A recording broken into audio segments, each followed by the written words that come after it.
السلام علیکم ورحمۃ اللہ وبرکاتہ۔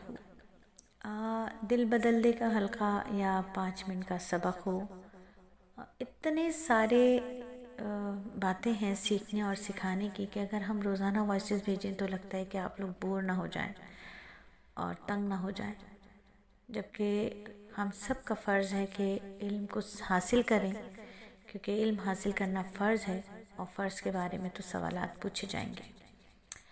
علم حاصل کرنا ہے۔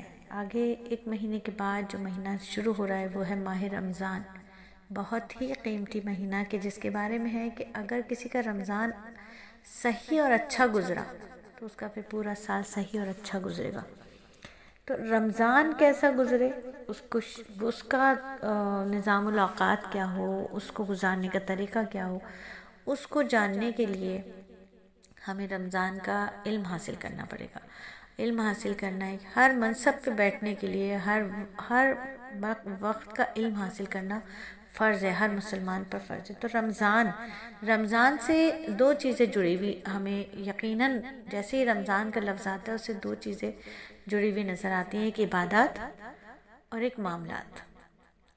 عبادات اور معاملات، عبادات میں قرآن کی کثرت ہو جاتی ہے، قرآن کو کثرت سے تلاوت کرنا ہے، نوافل کی کثرت ہو جائے گی، اذکار کی کثرت ہو جائے گی، آخری عشرے میں نوافل کے ساتھ ساتھ اعتکاف کی سنت، اعتکاف کی بھی نیت ہو جائے گی انشاءاللہ تعالیٰ۔ اور معاملات، اللہ تعالیٰ کے ساتھ جو معاملات ہیں ہمارے ان کو دیکھنا، اور اس میں سب سے جو دین کی بنیاد بھی ہے وہ ہے زکوٰۃ۔ تو زکوٰۃ کا علم حاصل کرنا، اکثر مسلمان جو ہیں وہ زکوٰۃ کا جو نصاب ہے وہ رمضان کے رمضان بنا لیتے ہیں۔ تو کیا یہ بات درست ہے یا غلط ہے، اس کو بھی سیکھنا ہے۔ تو زکوٰۃ کو ہم نے ضرور سیکھنا ہے، زکوٰۃ کے مسائل کو ہم نے ضرور سیکھنا ہے، دینے کی فضیلت کیا ہے، نہ دینے پر وعید کیا ہے، اللہ رب العزت کی ناراضگی کا کیا فیصلہ ہو جائے گا، اللہ ناراض نہ ہو جائے ہم سے۔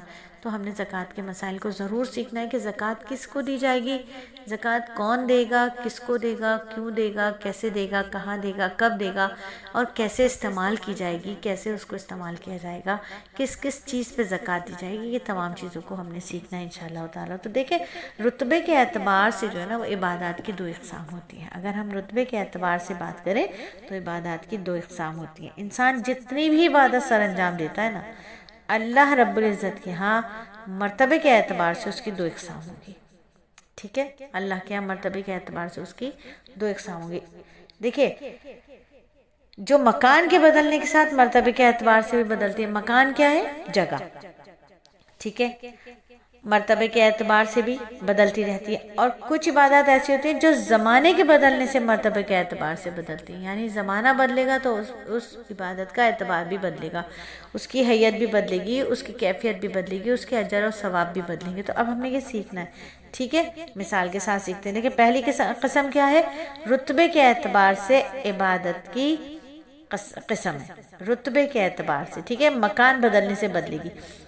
اب حضرت انس بن مالک رضی اللہ تعالیٰ عنہ کی حدیث ہے کہ نبی صلی اللہ علیہ وآلہ وسلم نے ارشاد فرمایا، کسی شخص کا اپنے گھر میں اکیلے نماز ادا کرنا 1 نماز کے برابر اجر رکھتا ہے، محلے کی مسجد میں نماز ادا کرنا 25 نمازوں کے برابر اجر رکھتا ہے، اور جامع مسجد میں نماز ادا کرنا 500 نمازوں کے برابر، مسجد اقصی میں نماز کرنا 50,000 نمازوں کے برابر، مسجد حرام میں نماز پڑھنا 1,00,000 نمازوں کے برابر، مسجد نبوی میں نماز پڑھنا 50,000 نمازوں کے برابر اجر و ثواب رکھتا ہے۔ یعنی دیکھیں جیسے جیسے مکان بدلتا گیا ویسے ویسے عبادت کے درجات بدلتے گئے، ٹھیک ہے؟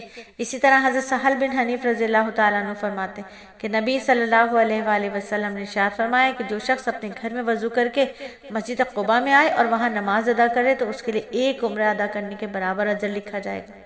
دیکھا مکان بدلا تو عبادت کے درجات بھی بدل گئے، عبادت کی قیمت بھی بدل گئی۔ ایک ہی نماز ہے لیکن اجر کیا ہوا؟ جگہ بدلنے سے کہیں کا کہیں پہنچ گیا اجر۔ بات سمجھ آئی؟